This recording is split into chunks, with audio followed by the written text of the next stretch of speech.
Assalamualaikum warahmatullahi wabarakatuh. Perkenalkan, nama saya Riana Marsha dengan NIM 2506 Saya dari kelas Agri Bisnis C angkatan 2025.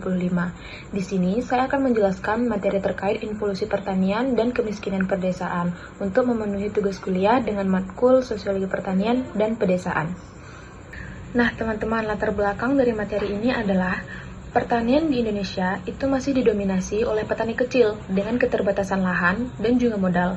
Keterbatasan inilah yang membuat para petani itu produktivitasnya itu kurang optimal dan juga kesejahteraan itu tidak meningkat. Nah, untuk pengertian involusi tersendiri, involusi itu adalah ketika penambahan jumlah tenaga kerja di suatu lahan, tetapi tidak diikuti dengan peningkatan produksi yang signifikan, sehingga para petani ini harus membagi hasilnya dengan ke banyak orang. Nah, untuk konsep dasar involusi sendiri, itu yang pertama ada jumlah tenaga kerja yang terus bertambah, yang kedua intensitasnya yang terus meningkat, intensitas kerja, yang ketiga yaitu produksi yang tidak signifikan, lalu pendapatan per orang menurun atau stagnan, lalu yang terakhir itu terjadi stagnasi ekonomi atau tidak adanya peningkatan kesejahteraan meskipun aktivitas di lahan tersebut tinggi. Nah, untuk konsep dasar involusinya itu, contohnya seperti, misalnya di suatu lahan, itu awalnya dikerjakan oleh 2 orang, akan tetapi sekarang dikerjakan oleh 5 orang. Nah, perubahan yang terjadi pada lahan tersebut, itu menjadi lebih detail dan juga rapi pada pengerjaan lahan tersebut, tetapi hasilnya itu kurang lebih sama, yang mengakibatkan itu pembagian hasil dari panen itu harus dibagi kepada 5 orang, yang membuat pendapatan petani itu harus dibagi kepada 5 orang tersebut. Nah, jadi involusinya itu kerjanya itu makin banyak, tetapi hasil per orang itu tidak bertambah, bahkan bisa turun. Selanjutnya yaitu fragmentasi lahan. Fragmentasi lahan adalah ketika suatu lahan itu terpecah belah dan menjadi bagian-bagian kecil yang dikelola oleh beberapa orang. Nah, contoh dari fragmentasi lahan itu seperti lahan yang menjadi kecil dan juga tersebar. Lalu selanjutnya satu petani bisa punya beberapa bidang yang terpisah. Lalu yang terakhir sulit dikelola secara efisien. Nah, untuk dampak fragmentasi lahan sendiri, itu yang pertama produksinya jadi kurang efisien, yang kedua sulit menggunakan teknologi modern, yang ketiga biaya produksinya yang lebih tinggi, dan yang keempat produktivitasnya rendah, dan yang terakhir pendapatan petani bisa menurun. Nah, selanjutnya keterbatasan teknologi. Keterbatasan teknologi adalah kondisi di mana petani belum memiliki atau belum bisa menggunakan teknologi modern dalam kegiatan pertanian. Nah, ciri-cirinya itu seperti alat pertanian yang masih sederhana, penggunaan mesin modern yang masih rendah, lalu belum bisa memanfaatkan seperti digitalisasi, seperti internet atau aplikasi, lalu yang terakhir akses teknologinya itu yang masih terbatas. Lalu selanjutnya itu ada dampak. Dampaknya itu seperti proses kerjanya itu lebih lambat, tenaga lebih banyak dibutuhkan, dan hasil panennya kurang maksimal.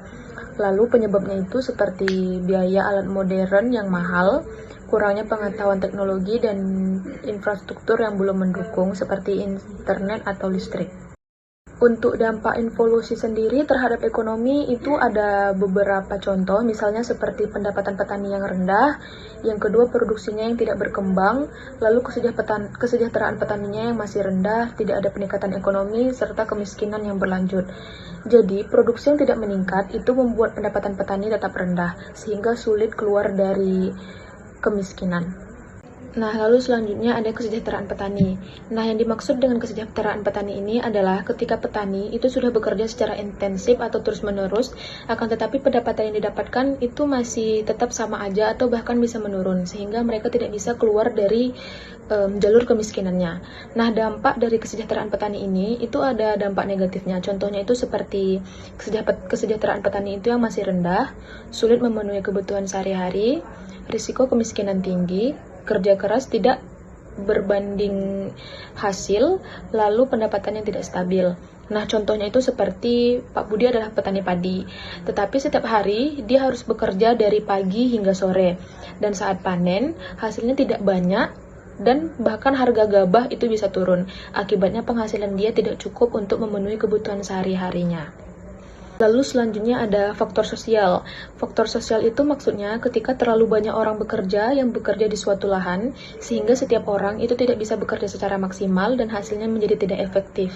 Dampaknya itu seperti produktivitasnya yang rendah, pembagian hasilnya yang kecil, dan juga banyak tenaga kerja yang tidak optimal. Contohnya itu seperti apabila di suatu lahan sawah itu dikerjakan oleh banyak orang, padahal cukup satu orang saja yang mengerjakannya atau beberapa orang, sehingga hasil yang didapat tiap orang itu bisa menjadi kecil atau sedikit. Nah, selanjutnya ada faktor ekonomi. Faktor ekonomi itu maksudnya hal yang berkaitan dengan uang dalam pertanian, misalnya dalam biaya, modal, atau hasil. Nah, contohnya itu seperti biaya bertani yang mahal, misalnya pada pupuk, benih, pestisida, dan lain sebagainya. Akan tetapi harga jual saat panen itu tidak stabil, kadang bisa tinggi, kadang bisa turun. Nah, dampaknya itu keuntungannya petani menjadi lebih kecil, pendapatan yang tidak menentu, sehingga bisa mengalami kerugian. Nah, jadi dengan petani sudah banyak keluar biaya untuk pupuk, perawatan, dan lain sebagainya, tetapi saat panen hasil banyak, tetapi harga turun yang menyebabkan uang yang didapat itu jadi lebih sedikit. Nah, selanjutnya faktor kebijakan. Faktor kebijakan itu adalah hal yang berkaitan dengan aturan atau dukungan dari pemerintah untuk petani. Artinya, bantuan dari pemerintah untuk para petani itu masih belum merata, sehingga tidak semua petani dapat alat, subsidi, atau pelatihan akses dan teknologi yang masih terbatas. Nah, dampaknya itu petani sulit berkembang dan juga hasil panennya tidak maksimal. Dan ada juga kesenjangan antar petani. Ada yang maju dan juga ada yang tertinggal karena bantuan tadi yang kurang merata. Jadi, contoh kecilnya itu seperti sebagian petani itu mendapatkan bantuan mesin pertanian, tetapi yang lain itu belum dapat bantuan seperti itu, yang membuat hasil panennya itu jadi berbeda dan juga menyebabkan kuantitas dari hasil panen itu juga berbeda. Untuk strategi pengembangan pertanian, itu yang pertama ada modernisasi pertanian. Maksudnya itu seperti perubahan cara bertani tradisional ke modern dengan menggunakan alat yang lebih maju. Misalnya petani yang awalnya menggunakan cangkul, mulai menggunakan traktor atau mesin panen, sehingga pekerjaan mereka jadi lebih cepat dan juga hasilnya meningkat. Lalu selanjutnya ada peningkatan teknologi. Nah, peningkatan teknologi ini maksudnya dengan menggunakan alat atau inovasi baru dalam bertani untuk mempermudah pekerjaan. Contohnya seperti petani menggunakan mesin panen atau aplikasi di HP untuk mengetahui cuaca dan juga cara perawatan tanaman agar mendapatkan hasil yang optimal dan juga maksimal. Lalu yang terakhir yaitu diversifikasi usaha. Nah, itu maksudnya itu dengan cara menambah jenis usaha agar tidak hanya bergantung pada satu sumber saja. Misalnya selain mereka menanam padi, petani juga bisa berternak ayam atau menanam sayur sehingga penghasilannya lebih stabil. Nah, kesimpulan dari materi yang saya paparkan yaitu involusi itu terjadi ketika jumlah tenaga kerja yang terus bertambah tetapi tidak diikuti dengan peningkatan hasil produktivitas.